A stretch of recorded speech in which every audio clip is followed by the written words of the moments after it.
Ya estamos de regreso. El análisis de los hechos continúa. Vamos a dar un giro a la agenda informativa de nuestra edición de hoy y para hacerlo tomaremos como contexto la determinación de la Suprema Corte de Justicia de la Nación, que en días recientes declaró constitucional el uso de la píldora del día después y la obligación del sector salud y los funcionarios públicos de facilitar el acceso a las mujeres que la soliciten.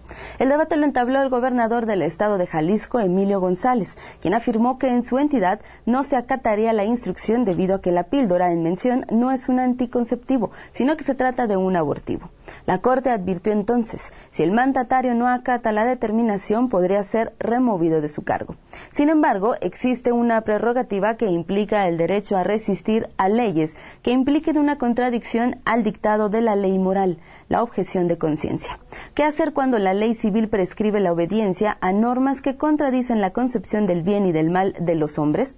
El presbítero Juan Carlos Quiroga, a través de La Voz de la Iglesia, nos responde a esta cuestión.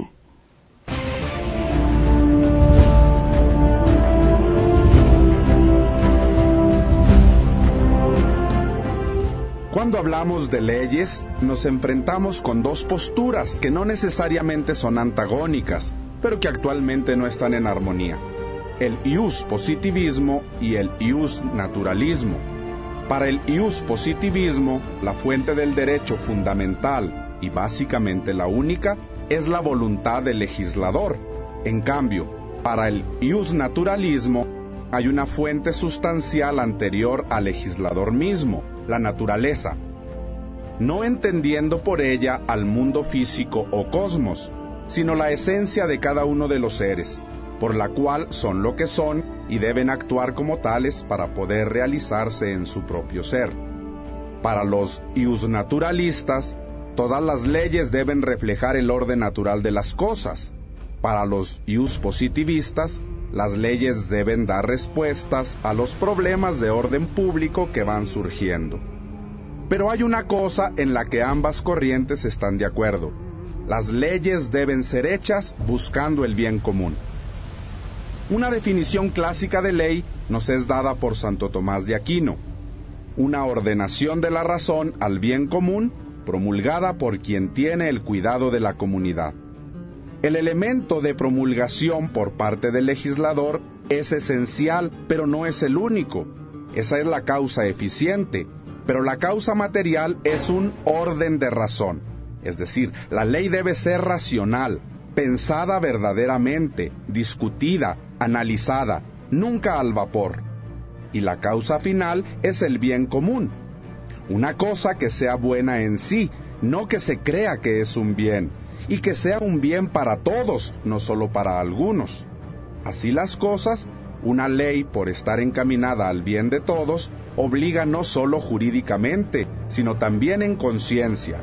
Su incumplimiento no solo es un delito, sino también un desorden moral, un pecado. El problema surge cuando una ley no cumple con los tres requisitos: cuando se legisla con criterios particulares o partidistas, cuando el bien es presunto pero no real, cuando es un bien para algunos pero afecta a otros. Entonces es una ley imperfecta. Una ley semejante no obliga en conciencia y, si con evidencia además va contra la justicia, entonces no solo no obliga, sino que existe el deber de resistir a ella. Como siempre existirá la tentación de ejercer el poder de forma egoísta o sectaria, es un signo de salud democrática que haya la posibilidad de la objeción de conciencia, que sea posible objetar alguna ley que transgreda las más firmes convicciones de la persona en hechos que se pueden demostrar correctos. En México aún no se legisla suficientemente acerca de los conflictos que surgen entre la aplicación de la ley y la conciencia individual.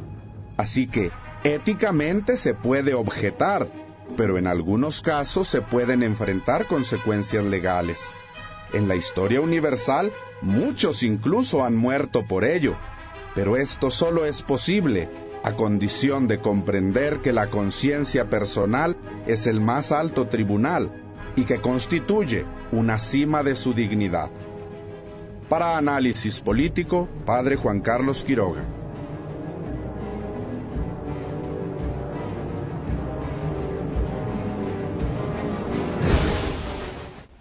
Se terminan las clases y para muchos padres de familia esto significa el inicio de un dilema.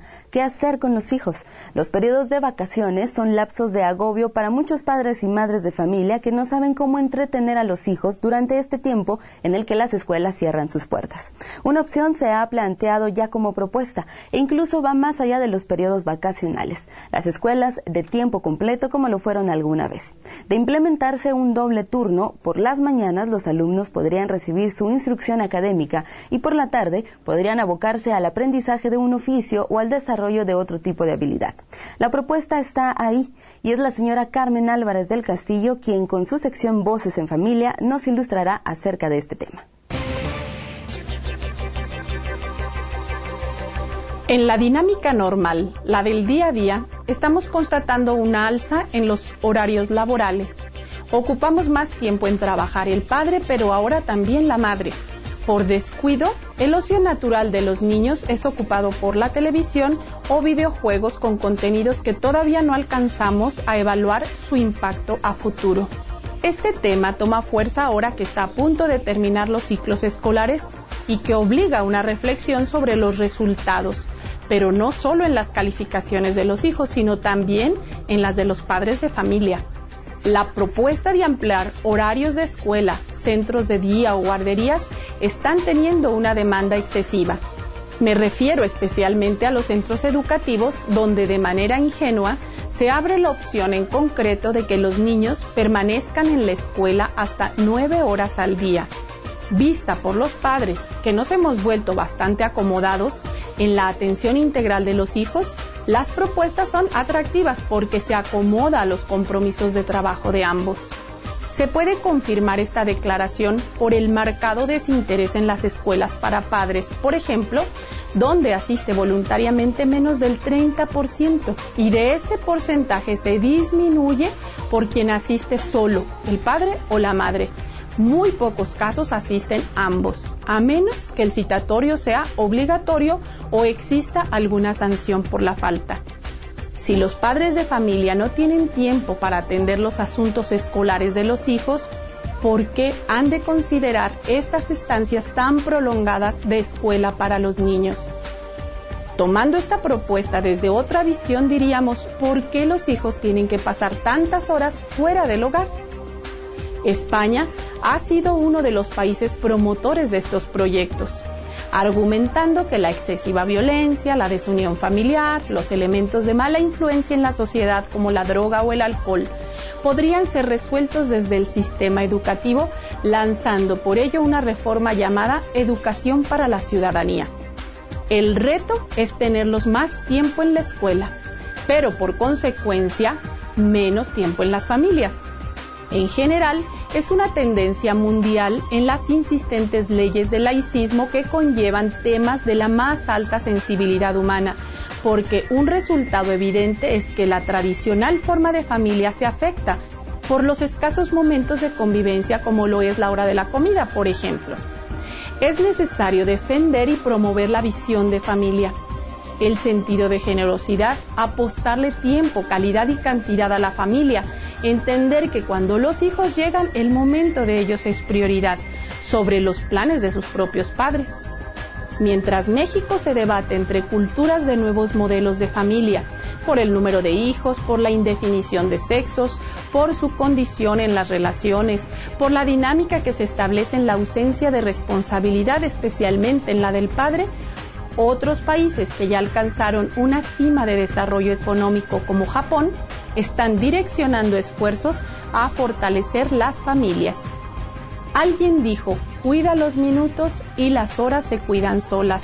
En torno a esta situación tan delicada, podemos afirmar, cuida a tu familia y la sociedad se cuidará sola.